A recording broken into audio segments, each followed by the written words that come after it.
কি অবস্থা সকলের? আশা করি আপনারা সকলে অনেক বেশি ভালো আছেন। তো চলে আসলাম নতুন একটা ভিডিও নিয়ে। সো আপনারা দেখছেন হচ্ছে সিনিভু। তো আজকে আমরা রিভিউ দেবো হচ্ছে রাজকুমার ছবিটাকে নিয়ে। সো আপনারা হয়তো অলরেডি জানেন যে রাজকুমার হচ্ছে গত রোজার ঈদের ছবি, অর্থাৎ রোজার ঈদে এই রাজকুমার ছবিটি হলে রিলিজ করা হয়েছে। আর এই ছবিতে অভিনয় করেছে শাকিব খান এবং আমেরিকান একজন নায়িকা। এছাড়া তারেক আনাম খান আছে এবং মাহিয়া মাহি আছে, এছাড়া আরো অনেকে আছে। তো আজকে আমি এই ছবিটা নিয়ে কিছু কথা বলবো। অর্থাৎ এই ছবিটা আপনারা হয়তো বা জানেন যে আজকে অর্থাৎ 13ই জুন বঙ্গতে রিলিজ করা হয়েছে ওটিটিতে। তো একটু আগে আমি ছবিটা দেখে শেষ করলাম এবং ছবিটা যখন রিলিজ হয়েছে ঈদে তখন আমার কিছু সমস্যার কারণে আমি ছবিটা হলে গিয়ে দেখতে পারিনি। এই কারণে আজকে আমি ওটিটিতে দেখে ফেললাম। সো আমি কি দেখলাম এবং আমার কাছে ছবিটা কেমন লাগলো, কোথায় কি ভুল ত্রুটি ছিল সেটা নিয়ে আমি আজকে আলোচনা করব। সো প্রথমেই যদি আমি ছবিটা নিয়ে বলতে চাই, সো প্রথমেই বলবো যে ছবিটা দারুণ ছিল। কারণ এই ছবিটা একটা পিওর কমেডি এবং ফ্যামিলি ড্রামা বলাই যায়। এই ছবিটা আপনি আপনার ফ্যামিলি নিয়ে বসে দেখতে পারবেন। আমি আমার ফ্যামিলিকে নিয়েই এই ছবিটা দেখেছি।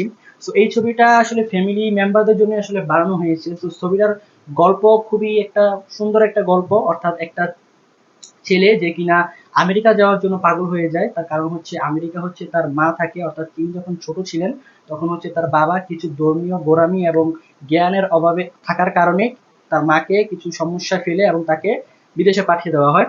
তো সেই মাকে খুঁজতেই হচ্ছে রাজকুমার অর্থাৎ শাকিব খান অভিনয় করেছেন।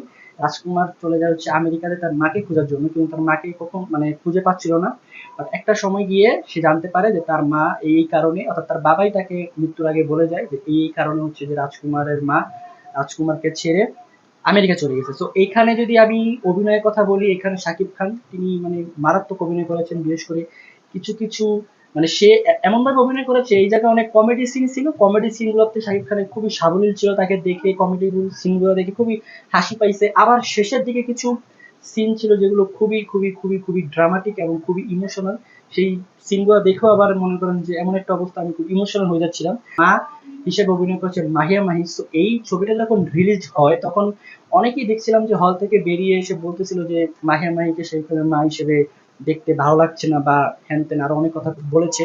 বাট আমার কাছে মনে হয় হচ্ছে যে আমি মাহিয়া মাহির দুই তিনটা ছবি দেখেছি এবং এই রাজকুমারেও তার মা হিসেবে অর্থাৎ শাকিব খানের মা হিসেবেও দেখতে পারলাম। তবে আমার কাছে মনে হচ্ছে যে মাহিয়া মাহির অন্য যে ছবিগুলো ছিল সেই ছবিগুলো থেকে এই রাজকুমার ছবিতে যেই অল্পটুকু সময় সে পেয়েছে রাজকুমারের মা হিসেবে অভিনয় করে, আমার কাছে মনে হয় সে বেটার অভিনয় করেছে। অর্থাৎ তার যে ব্যক্তিগত যে ছবিগুলো ছিল ওই ছবিগুলোতে যা অভিনয় ছিল ওই অভিনয়গুলো থেকে এই রাজকুমার ছবিতে রাজকুমারের মা হিসেবে তিনি বেশ ভালো অভিনয় করেছেন। কিন্তু আমি জানি না আসলে মানুষ কেন এই জিনিসটা আসলে নিতে পারেনি, আসলে নায়িকা এই কারণে হয়তো কেউ নিতে পারেনি।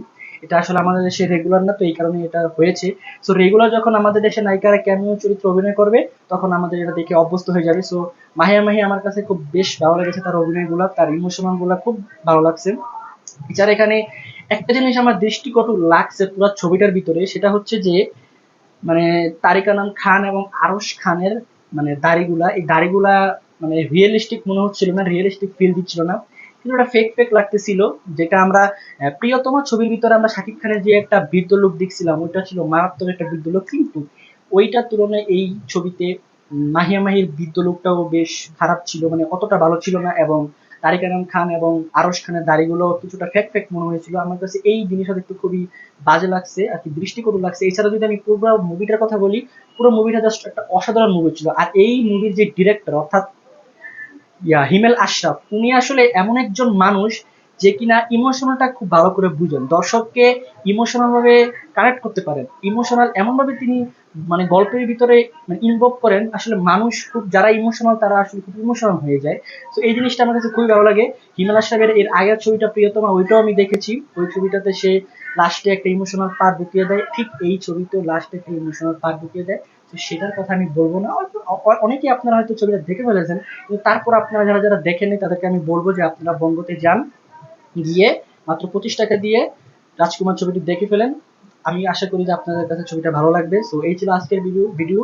সো আগামীকাল নতুন ভিডিও নিয়ে হাজির হয়ে যাব। আর যদি ভিডিওটা ভালো লাগে থাকে অবশ্যই সিনে ভিউকে একটা সাবস্ক্রাইব করে দেবেন আর একটা লাইক দিয়ে দিবেন। আর আপনারা কে কে ছবিটা দেখেছেন তারা জানিয়ে দিবেন, আর যারা দেখেননি তারাও জানিয়ে দিবেন। আর ভিডিওটা কেমন হয়েছে সেটা কমেন্ট করে জানাবেন। আজকে ভিডিওটা এই পর্যন্ত, দেখা হবে নেক্সট ভিডিওতে। আল্লাহ হাফেজ।